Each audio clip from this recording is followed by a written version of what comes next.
So I will give 2 or 3 words about the NGO because it's a new baby, 2 or 3 years, but it's a very old network that was already present. So we are not working only on energy, we are working on the so-called grid transition. So we intend to have a systemic approach. And it's very interesting because as soon as we start to work on the fragmented issue, it's very complex to make bridge at the end. So we want to work on the opposite side to try to design something on a systemic approach, and after we go on a sectorial. So it's interesting. And so far we are working on a different issue, so it's quite a long list, but the network is not so bad because we are more than 50 nationalities represented in the network so far. So it's interesting, even if it's still a baby. And so sure we are working on projects, on publication, on research, and also on conference. So this is the story for all NGO and institutions. And here are some of our partners. So the Francophonie, it's an interesting network because it's deal with almost all developing countries. So we are working with them on the sustainable cities, a good initiative. We are also training people on the urban arrangement in Africa, in the 14 countries. So it starts to be very interesting for us. It's a key partners because they are working for ICP. So all developing countries which are very, very interesting about urban issue. Just to give you one figure, most of people don't know, but the story will happen not only in China and in Asia, but if you look to cities, in the next 20 years, you will have almost all the new urban citizens worldwide will have to be in Africa. And almost nobody concerned about Africa cities, but it's really critical. So this is very important, and everything will be there almost. And the cities are not planned, and everything dealing with energy is not anticipated. So all the locking effect and all the problems we can face here are even more higher in this area. Just an example. So we are working with the Commission, with UNEP, and with some other partners. This is some of our partners. So we have quite a significant number of publications so far already. We have also good reports working on city and buildings. This one is focused. And sure, we are also invited to many conferences to have speech experts. For example, next week it will be the Malaysian conference. It will be the Sustainable Buildings Series conference, so I will be the opening speaker. And next week after, we will be in India also for the Renewable Energy Conference, worldwide. We are partnering. So it's a baby, as I was saying, but it's interesting because we create a lot of bridge with existing networks. So, and we have also an international citizen initiative, and we can discuss during the coffee break after. Okay. So, I will go to 2 or 3 good examples of buildings, and the first one I think is very interesting because so far the Commission is not really well, let's say, focusing on these topics, on projects, but I think it will be the next point because we need to have consistent method. As soon as we speak at the city level or buildings level, we need to be in position to measure. This seems to be very obvious, but so far it's very complex. And so at an international level, we need to try to find a way to be consistent with also additional process like climate change issue. And if you deal with, let's say, all the new market mechanisms, you deal with external partners, we ask them to be measurable, reportable, and verifiable. So there are a lot of methodologies that have to be agreed on the UNFCCC, let's say, process. But at the end, it's very interesting because if we go to the buildings and cities, we need to imagine something on. So I just want to give some interesting issue about CDM. So now we are working on the CDM urban-wide project. So it's very interesting. We have POA project also. So for those who don't know, we can discuss after. It is the way all we are going to measure in a transparent and consistent way at an international level the performance. And it's very important because for these countries, it will create additional fund. It can be carbon fund, but it can be also, let's say, partner in a way that we are going to work on policy arrangement, like in NAMA. So I think it's very interesting for almost all of us here to keep this story in mind because it will be also the concern for Europe. So far, for example, for city, we have the covenant of mayors, but we measure almost nothing. We have the Pact of Mexico at international level. They start to measure something, but if we want to be consistent one day, we will have to be measurable, reportable, verifiable in a transparent and consistent way. So just to say we work on this issue, but UNEP is working. And this is very interesting because they have launched, we are partnering, they have launched 1 year ago, it was in Rio, just before Rio 20. They launched the global initiative, the resource efficient cities. And I think it's very interesting. If let's say a step further on, after just to measure the performance.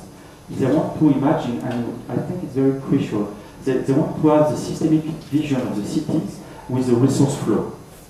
And at the end, to have a neutral, at least, hopefully, a neutral, let's say, balance. So it's good for energy, but we can have more a systemic approach. And it's interesting because like that, we can have a carbon footprint. And if we refer to the previous point, it has to be consistent. So it's a starting process, but it's very interesting. And it's really well developed so far in Asia, this approach. And they are also the first big program in the NAVA site in Asia. And last, and I think CSTB is also partnering, we have the Sustainable Building and Climate Change Initiative. So far, Energy 2050 is sharing the initiative. And it's interesting because we have developed, and it's already quite a good achievement, we have developed a common carbon metric linked with building. And it's a very simplified topic. But it has, now we have a working group on ISO, trying to take into account our results. So it's a very simplified methodology, but so far we have to have a common denominator. So it's working, it's good. And it's more, let's say, relevant than just labeling. Because we know labeling and benchmark make almost nothing to be consistent as a measurable approach. So this one has been agreed. And so far we are working with the UNFCCC Secretariat with a small-scale methodology panel on the CDM to try to incorporate these ones to create a carbon added value. So we can discuss on this issue also, but I think it's a good vision for initiative. It's a global initiative. So as I was saying, we are sharing this one because I was in my past activity a founding member. So even if we have a small baby, they just invite us to share. So it's nice. And we are working so far also on the supply chain, also to try to measure the performance of the global supply chain. And it's also very critical, you know that, because you are all professional. But if we think the link with cities, the global initiative, everything has to be measurable. So we try each time to work in that direction. So I will not go too much in detail, but just to also open a window for the Commission for the next step. Because we have quite lucky since the last year, at the international level, they have agreed for the next 10-year framework program. And it's interesting because at the end, everything will be consistent. And at the international level, it is for the building sector the follow-up of the Marrakesh process. And in my past activities, that's also involved, and so far, Energy 2050 part of the story. So it means that at the global level, they want to incorporate cities, because this is one of the 10 issues so far. They want to incorporate cities as a sustainable consumption production issue. So it's good, and ICT and everything will be contributing that way. Keep in mind, measurable, reportable, verifiable. Everything has to be consistent. This will be the end of the story. So this one is important. So we believe that cities are not the problems. Okay, there are such a long list of problems, but so far we think it has to be part of the solution, and we have a lot of good initiatives already implemented, and we have pilot projects on this issue. So here is the process. I will not go too much in detail because I know I have a very constraining time, so I will try to respect the schedule. But at the end we can discuss after, or I can send you even some documents.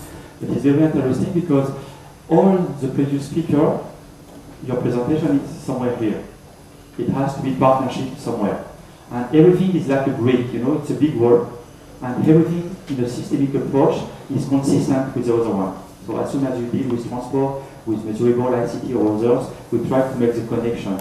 And it's very, okay, it's a complex working issue, but at the end, I think it will be something very interesting for cities and buildings, sure, to be positioned to design a real benchmark. You know? And the point I'm speaking is not a dream. I just want to give you one example. In Tokyo, for example, they already have their own local level carbon market. So it means for the public buildings, they already deal with carbon issue. So they exchange. It's a kind of like for industry in Europe, so they have carbon cap and trade, and they exchange. So it's very interesting because the methodology has to be consistent again. So it's good, and they can perform and measure. So it's interesting. So here is, let's say, the global design of the global initiative. So I will not go too much in detail because it's more obvious. So the point for us today also is to say, oh, we can scale up. This is my main work all the time, because it's good to have good example, best practice, but the main point is how we can scale up with a lack of resources. Because if we have 100 public funds, it's very good. We can make something successful. We can have a good district, a good building. But okay, how can I scale up this issue based on a market-based approach with all the existing mechanisms, even if we need a policy framework to support the design?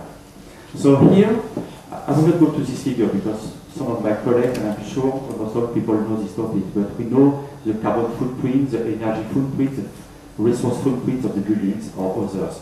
But the point is how we are going to fulfill all the, let's say, the constraints of the city, let's say the good quality city life, okay, in a perfect way, and to be, let's say, duplicable. So on that one, I will not go too much in detail because I already said that. I just want to give you one example, and it will be the last point of my presentation. It's a new project the Commission is funding, so we are partnered in. We have different high-level network because we are the world tourism organization working on this issue, and we have also next to, so it's a network of European region dealing with tourism, and it's implemented in 10 countries. So we are leading the part for the French side, but also we are leading a work package, and I will give some examples linked with the topic of the conference. And I think it's very interesting. The topic is to work on nearly zero energy buildings on the tourism sector.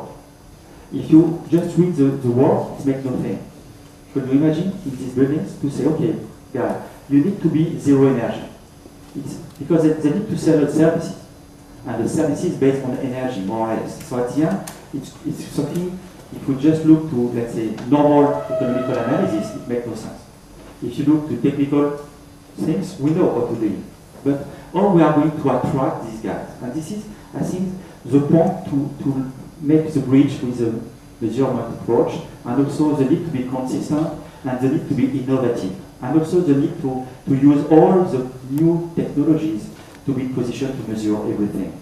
And here we are leading a work package to try to, in addition to data, to try to make the consumer partners of the change.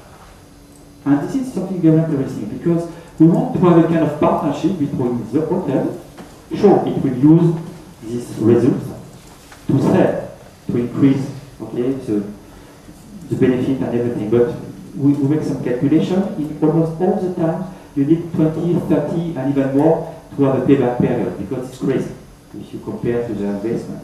But we imagine if we can make a kind of, let's say, benchmark, and we can use all the third parties and also the consumer to follow the performance and to disseminate based on measurable data what's going on. We imagine we can increase the advantage for the owners. And we have one example in Austria, and the lady has increased the rate, you know, to fool the hotel, and it was already very successful. So the lady is very satisfied, and we think this kind of data needs to be disseminated to new, let's say, media, kind of partnership to be innovative. So this is just to demonstrate, besides the technology, besides our knowledge, besides the policy frameworks and everything, we will need also to be innovative or to make bridge between all the partners to make the story happen, because otherwise it would take too much time. And we have all the figures, all the lock-in effect and everything. If we don't act now, we will have difficulties to overpass the barriers in the very next future. So this was just to give you some example. So the projects on the technical side is very easy, but the main innovation parts will be how to measure and to duplicate and to increase the confidence of the owners to invest in refurbishments in order not to have a direct payback period, a short one, but to increase, let's say, the benefits on the additional side. And this is what I think we can think about cities. They need to benchmark to create additional, let's say, feeling to be involved in the process. And if we have a smart district, a smart building, a smart city, it makes almost nothing if we are not in position to demonstrate the reality of the performance links with the benefit for all the stakeholders. And I think I will be closing my speech here because I'm almost already out of my time. So sure, I will be more than happy to give you some information about this one or other issues we are working on, and eventually to deal with both partnerships. So thank you so much for your attention, and I remain at your disposal.